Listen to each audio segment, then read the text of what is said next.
Inimeste vahelised suhted loevad sama palju või isegi enam kui materiaalne heaolu. Viimase mõistmiseks on vaja aru saada, kuidas inimesed oma igapäevast elu elavad ja toimetavad. Turunduses küsime sageli, kuidas tuleks edasi minna. Semiootikas küsime põhjuseid. Küsimus pole ainult kuidas, vaid ka miks. Turundusmärgid.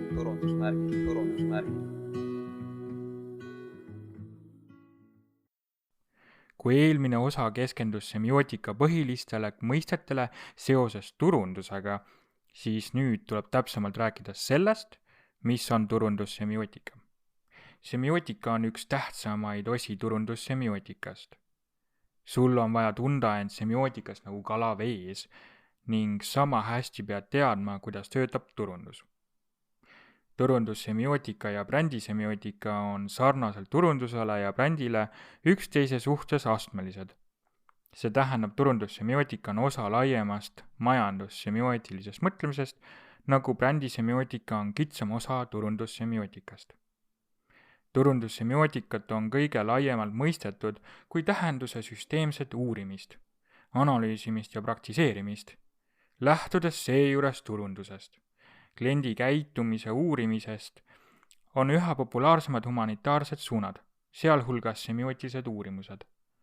Selle järgi võib eeldada, et kvantitatiivsetest andmetest üksi enam lojaalsete klientide või tarbijate leidmiseks ei piisa.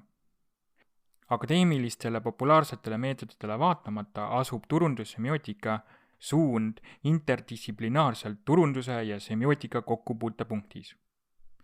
Viimase tulemusena on võimalik turgu ja selle keskkonda analüüsida ja prognoosida märgiliste protsesside vaatenurgast, laiendades süsteemselt turundusvaldkonna seisukohti. Selleks rakendatakse semiootikas ja turunduses olevaid meetodeid turukeskkonna mõtestamiseks kooskõlaliselt. See tähendab, semiootika saab täieneda tarbija käitumise uuringute valdkonna arengut väga paljude erinevate meetoditega.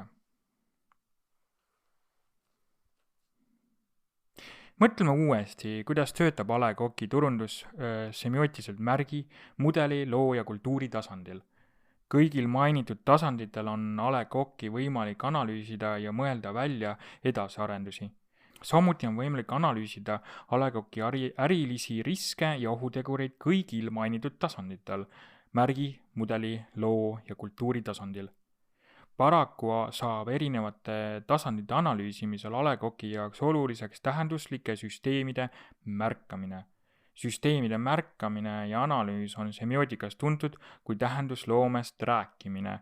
Brändi tähendusloome algab firma näiteks A. Le Coqi toote-teenuse märkidest, mille omavahelised seosed kliendi või tarbija jaoks mudeldatakse ühe tervikliku loona, mida mõistetakse lähtuvalt kultuurist.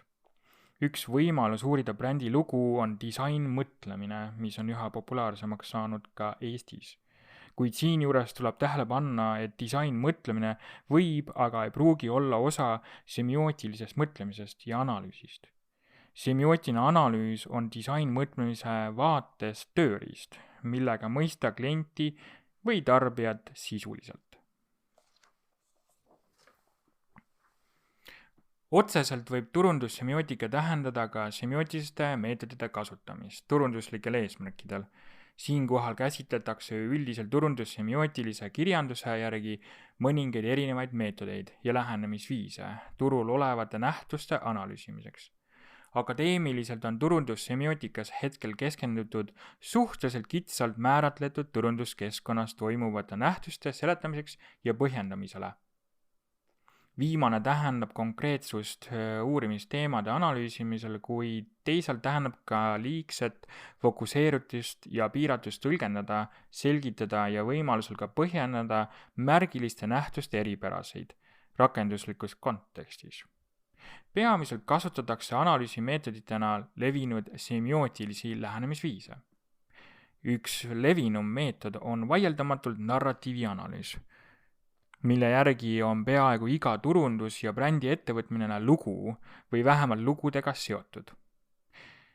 Näiteks on A. Le Coqi lugukindel lugu tarbijatele ja sealhulgas konkurentidele. Narratiivi analüüsil on mitmeid erinevaid rakenduslikke tahke. Näiteks brändisemiootikas on bränd lugu. Samuti võib narratiivselt analüüsitav kliendikogemus olla kliendi teekonna kui brändi teekonna raames. Lähtuvalt turunduvast sektorist on narratiivi analüüs erinev. Näiteks võivad teater ja kaubanduskeskus olla teineteise peegelpildid, kus lugu on mõlema põhiosa. Teatris on mängitavad lood ühtlasi müügisektoriks. Kaubanduskeskuses on seevastu iga pood iseseisev etenduskunst omaette. Semiootiline ruut kui meetod võib olla nii narratiiviteooria osa kui eraldiseisev semiotiline meetod. Igal firmal, näiteks A. Le Coqil, on semiootilise ruudu järgi võimalik tähenduslikult eristada 7 erinevat tarbijasektorit. Iga sektor iseloomustab A. Le Coqi suhet tarbijatega. Täpsemalt uuri semiootilise ruudu kohta svenanderson.org.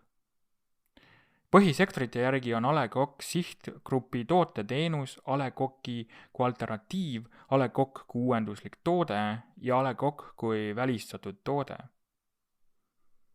Tähenduslikult loovad põhisektorid omakorda ühisosad, mille järgi on võimalik prognoosida A. Le Coqi jaoks kasulikud ja riskirohked tähendusväljad.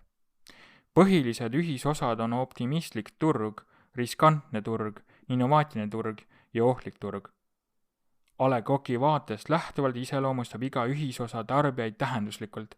See tähendab, et kui kaardistada A. Le Coqi bränd semiootilise ruudu järgi, siis on võimalik näiteks prognoosida, millised sümbolid ja värvid on edaspidi firma või selle alambrändi suhtes kasulikud. Samuti võib semiootiline ruut aidata mõista, millised sümbolid ja värvid on ohtlikud või mida tuleks turul kasutades võib-olla natuke läbimõeldult kasutada, ehk risk. Turundussemiootiliselt on iga bränd müüdi looja. Näiteks A. Le Coqi müüdi võtab kokku üldsõnum elus on maitset. Müügimüüt sõnastab tarbimise algpõhjuse. Müüdid on olulised, sest aitavad mõtestada kliendi vajadust ehk probleemi ja selle lahendust ehk toodet-teenust. Müüdi analüüsimisest ja loomisest räägin hilisemates osades pikemalt. Eelmised analüüsimeetodid näited nagu narratiivi analüüs, semiootilise ruudu rakendamine ja müüdina tähenduslikust tarbijast kliendi vaatest. Eelmised analüüsimeetodi näited nagu narratiivi analüüs, semiootilise ruudu rakendamine ja müüdina vaatlemine on vaid üks osa võimalikest vahenditest mõtestada turundustegevuse tähenduslikust tarbija kliendi vaatest. Turundussemiootika on oluline, et mõtestada turunduse jaoks olulised sihtgruppi kõnetavad küsimused, miks ja kuidas normatiivselt pädevalt. See tähendab, et hea müügi ja turunduse tegemist on võimalik teha moraalitunnetust järgivalt.